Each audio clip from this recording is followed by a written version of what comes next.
Hi, I'm Melissa Lockwood with Virtual Impressions. A little bit about me and my background. I've been in the interior design field for about 10 years now, and I also do the photography for Virtual Impressions. My name is Will Best. I started Virtual Impressions about 10 years ago, and ever since I've spent a lot of time behind the camera in people's homes and editing those photos.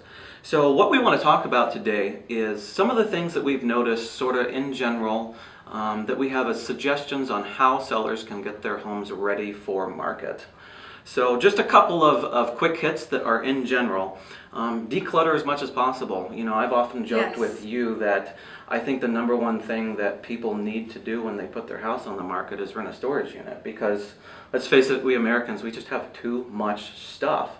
And it's really hard for a buyer to envision themselves in a home when it's cluttered with all kinds of personal items and such, right? Yeah, with any personal items, you know, totally depersonalize it and declutter it. If you have family portraits that are hanging up or anything like on nightstands, end tables, buffets in the dining room, try to take all those down, or at least limit it as much as possible.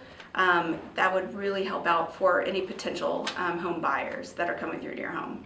And one of the things I've heard you say in the past that I think is really poignant is we have to start to think of your home as a product that we're trying to sell. It's no longer your home. We're trying to create a space that other people can visualize themselves in, so that they want to make an offer, right?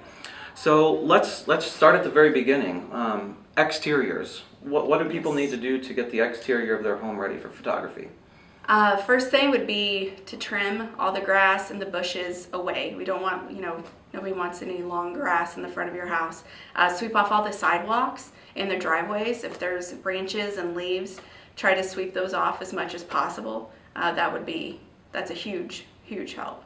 And the only other thing I would add to that is kid items and pet items. A lot of people tend to forget about those items that are left in the yard from the pets' toys, their balls, and the kids' toys. You know, the bicycles, the that sand are left. boxes. Exactly. So yeah.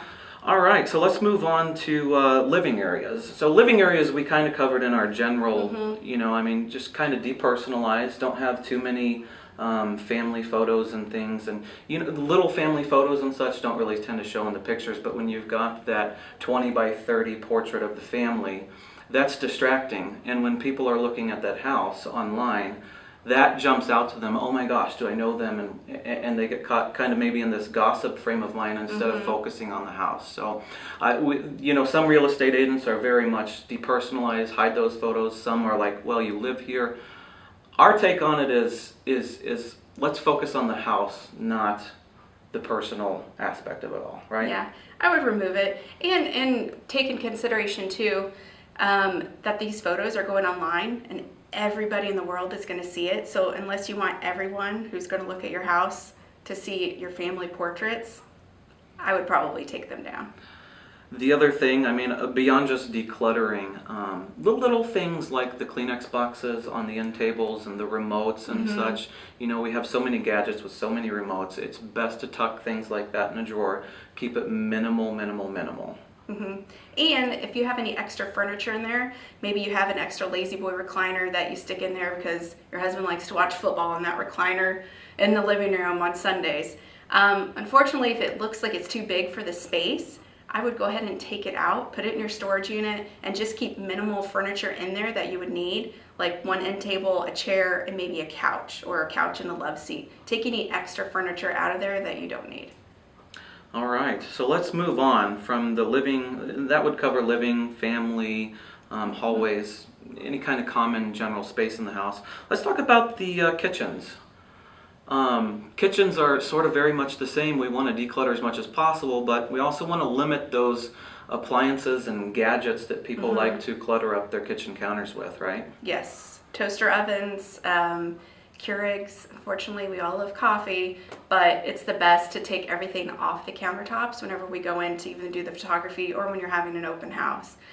So they can see as much potential counter space as possible in the kitchen. It's really important to take all those appliances off.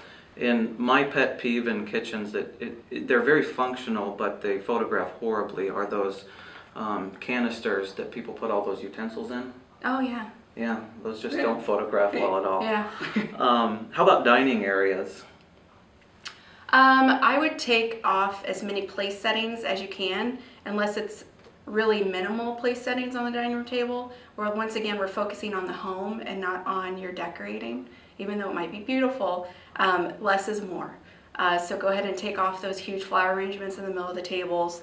Open up the curtains, the blinds, take off any unnecessary clutter that's in the dining area, and put it into storage. I think that those huge flower arrangements on the middle, a lot of people put those on their dining tables and on like an island in the kitchen. Mm-hmm. They're beautiful in person, but they really block the rest of the room They for do. the photographs. Mm-hmm. So while they do look beautiful and maybe okay for showings, I would hide those for photographs. Yes. So let's move on. Bedrooms. Make your bed. That's the number one thing. Make sure the beds are made, really nicely. Remove any laundry hampers. Make sure that, put those in a closet. Just make sure that you remove the personal items from the top of your dressers. A lot of people sleep with CPAP machines, which is very important, and you need those. But whenever we're coming to photograph, if you could take those and maybe put those in your closet, and if for any open houses, put any of your personal items away in a closet. Yeah, the laundry hampers and Mm-hmm. to maybe backtrack just an inch on the kitchens. One of the things that I notice quite frequently that I hide from photos are garbage cans. Yes. And I think that goes to play in bedrooms as well, as our next topic, which is bathrooms. Mm-hmm. Nobody really wants to see a picture Or of a garbage garbage. can. No. So we tend to tuck those, and that's something that we can move in person if we feel like it's going to be a hindrance to a photo. But nobody wants to see a picture of your garbage can. So what else in bathrooms? Your hair dryers, your hair straighteners, anything that you use, your everyday items in the bathroom, tuck those away underneath the cabinets. Even your toothbrushes, those don't really photograph that well. And usually whenever I go into photograph, I even take your soap and I'll stick it up underneath the cabinet too, just so we can maximize the counter space and make it look just nice and clean, because once again, we're focusing on the home and not on your personal items. Absolutely. Yeah, I agree. And anything with a cord has to be hidden. We put it away. Cords just don't photograph well. So let's talk about some of the things that people do when we arrive that aren't very helpful. Okay. We want to do a good job for people, Yes. right? And I understand when somebody sells their home, there's a lot of nerves involved because it's their biggest investment, right? And we have a lot of nervous Nellies. We're there to do the absolute best we can for you. And some of the things that people do when we arrive kind of hamper our ability to do a really good job. So one of those things would be waiting to clean a room up until we get there. Yes. A lot of people think, I'll just follow you around and kind of clean up as I see that you're going to take an angle. That doesn't allow us to do our best work. Right. Right? And I think a lot of people, they don't understand the process maybe of what happens whenever we do get there. But what I'd like to tell people is we do measurements too. So it takes about 30 minutes to do the floor plan. So within that 30 minutes, go ahead and go through the whole house, make the beds, open up the blinds, whatever that you have left to do before we start taking the photos. That would be the biggest help, instead of waiting and then following me when I get into the bedroom, because then that just takes up time. We like to move fast. We have an order of ways that we do things, and in order for us to do the best job for you, to have everything cleaned up before we arrive or while we're doing the measurements. And I think the only thing I would add to that is, pets and kids, we love them, but they're not always the most helpful assistants in the world, right? So if you can make arrangements for your pets to be maybe next door, or the kids to be with grandma for the day or for the few hours that we're going to be there, that might help us out a whole lot as well. And finally, the last thing we have to say is listen to your real estate agent. Your real estate agent knows your neighborhood. They know your buyers. They know the kind of people that are going to come in there and what those buyers want to see and what they're going to complain about. So if your real estate agent makes suggestions, we highly, highly recommend that you do what they tell you to. So, well, this has been fun, Melissa. Yes. All right. All right.